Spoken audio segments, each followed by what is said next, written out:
In October, the Russian Federation's army suffered record losses on the front since the start of the full-scale invasion of Ukraine. Drone footage confirmed the elimination of about 25,000 Russian soldiers.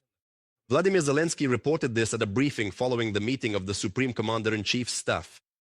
The president emphasized that Ukraine is constantly increasing the number of drones at the front and accordingly, enemy losses are growing. Zelensky also stressed that Putin wants to capture Pokrovsk in order to promote the narrative that Russia is supposedly capable of occupying the entire Donbass. I think that Russia, with its story about Pokrovsk?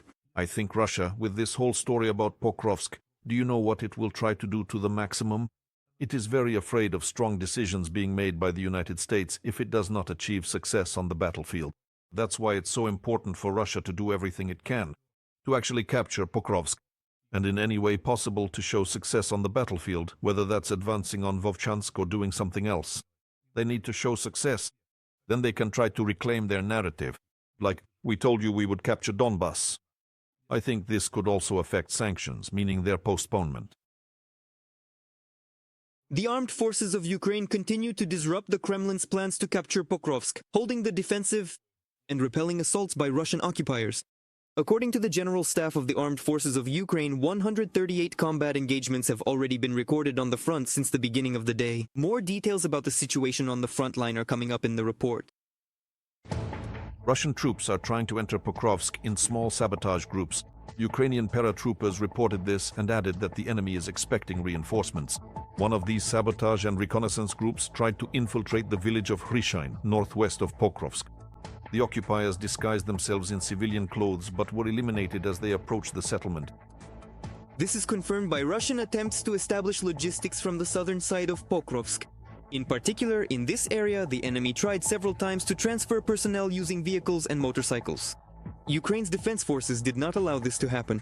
From reports by the 7th Rapid Response Corps of the Air Assault Forces of the Ukrainian Armed Forces on Telegram, according to the General Staff of the Ukrainian Armed Forces, the Pokrovsk direction remains the hottest spot. Since the beginning of the day, Ukrainian soldiers have repelled a third of all recorded Russian attacks on this section of the front. The enemy is actively trying to bypass the city of Pafanga. Right now, without any exaggeration, one of the main battles of the Russian-Ukrainian war is taking place, and I am convinced that we will still manage to inflict serious losses on the enemy and prevent them from achieving, within the time frames they have set for themselves, the objectives assigned to them by their higher command, namely the occupation of the city of Pokrovsk. Another approximately one-third of Russian assaults in total were repelled in the Konstantinivka, Sloviansk, Oleksandrivka and Kuten directions. Ukrainian soldiers noted that they are thwarting all enemy attempts to cross the Oskil River. Military experts also acknowledge the successes of the defense forces on the Kupiansk bridgehead. There are far fewer enemy troops in Kupiansk, so the situation is largely under our control. There is absolutely no point in talking about the encirclement of Kupiansk. We heard that tasks have been set to clear out those infantry groups that are in Kupiansk, and deadlines have been set. And I think that we will still see good news there in the future. Let's go through the 10th praise. Our aviation will be operational within 10 minutes. How did you accept it? Plus accepted. Plus accepted. Ukrainian aviation struck at the Russian occupiers in Volchansk. The soldiers said that a group of enemy soldiers climbed onto one of the buildings in the city with a tricolor flag to film a propaganda video. Of course, such brazen behavior did not go unnoticed by our defenders. The saboteurs were eliminated. This is yet another proof that the Russian command does not care about its own personnel and sends soldiers to carry out senseless tasks that cost lives. We know that new ones will be sent to replace these propaganda video enthusiasts, and they too will be destroyed in Volchansk. From a statement by the 57th Separate Motorized Infantry Brigade named after Kostya Gordienko on Facebook. Another 1,170 Russian occupiers were eliminated by Ukraine's defense forces on the front line over the past day. Thus, according to the General Staff of the Armed Forces of Ukraine, the total combat losses of the Russian army since the start of the full-scale invasion have already reached almost 1,149,000 personnel. In addition, yesterday a Russian tank and air defense systems, 2 armored combat vehicles, 13 artillery systems, as well as 67 units of enemy automotive and special equipment were destroyed. Long-range drones from the main intelligence directorate and the Ministry of Defense of Ukraine struck one of Russia's key petrochemical industry enterprises. the Stolitamak petrochemical plant in Bashkiria. The main intelligence directorate clarified that the operation was carried out the day before, on November 6th. The plant produces goods for the needs of the Russian occupation army and the military-industrial complex of the Russian Federation, specifically ionol, aviation gasoline, and synthetic polymers. As a result of the strike on the Russian petrochemical facility, a fire broke out in the Agidol production workshop. This is an additive for aviation fuel. The armed struggle continues. From the statement of the main intelligence directorate of the Ministry of Defense of Ukraine on Telegram. The Special Operations Forces of the Armed Forces of Ukraine confirmed the strike on logistics facilities and oil depots of Russia in temporarily occupied Crimea. Thus, on the night of November 6th, Ukrainian drones struck the Gvardiskaya oil depot, destroying a fuel storage tank. 2 railway trains with tanks filled with petroleum products were also attacked. In addition, soft drones hit several oil depots and fuel and lubricant storage facilities in Simferopol and its surroundings. The facilities of the tank farm were destroyed. Fires broke out at the sites of the strikes.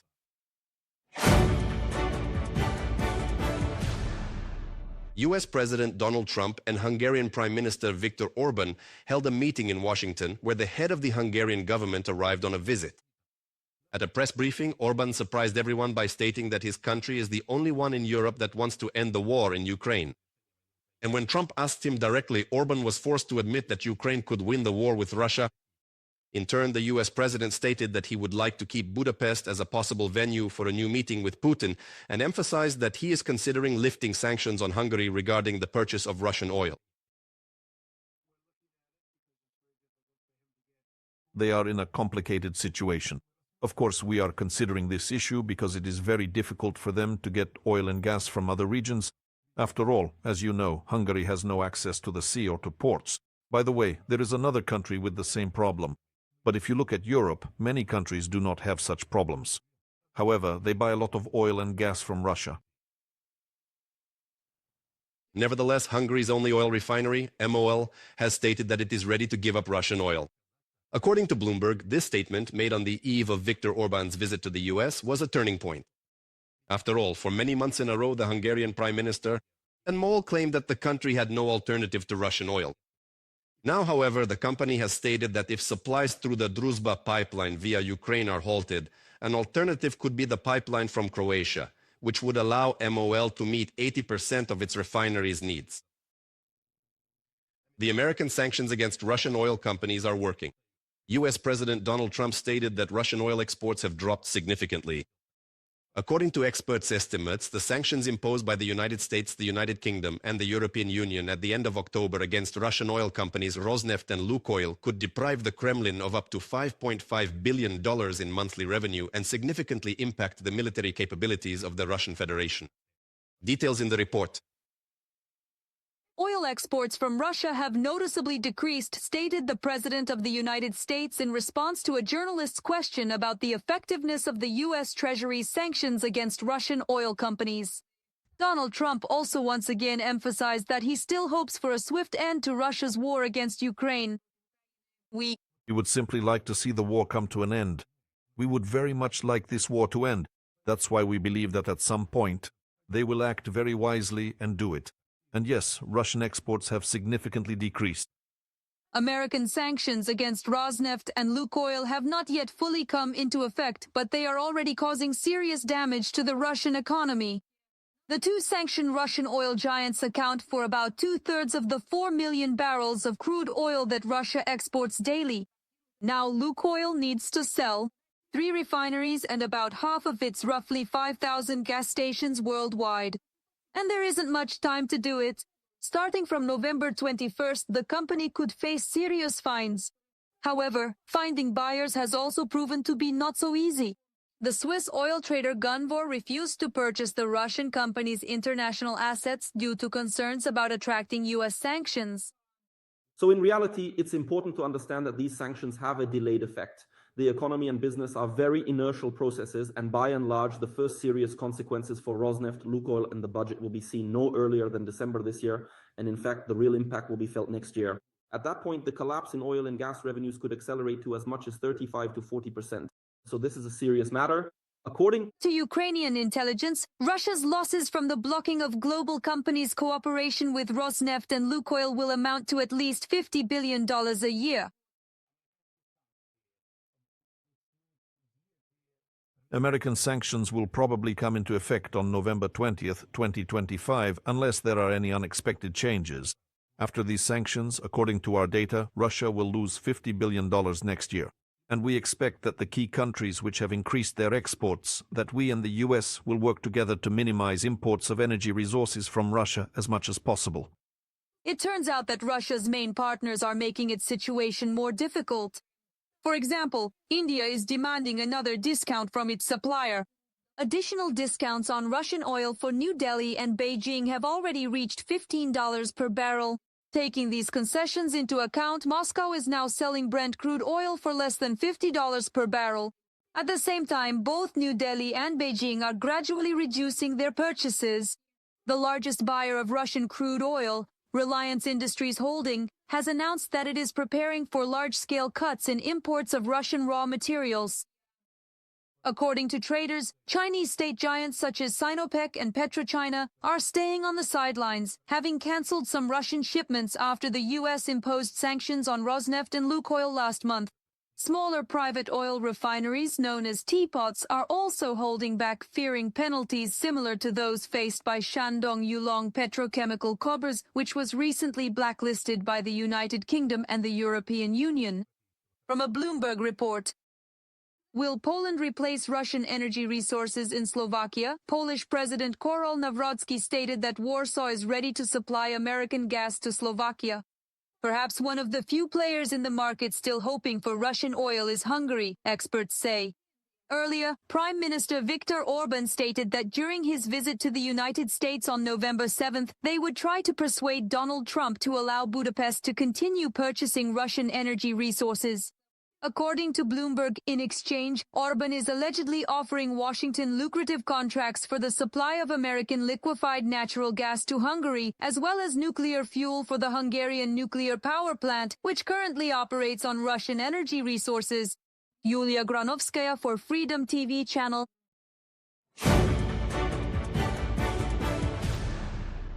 Russia could carry out a limited attack on NATO territory at any moment.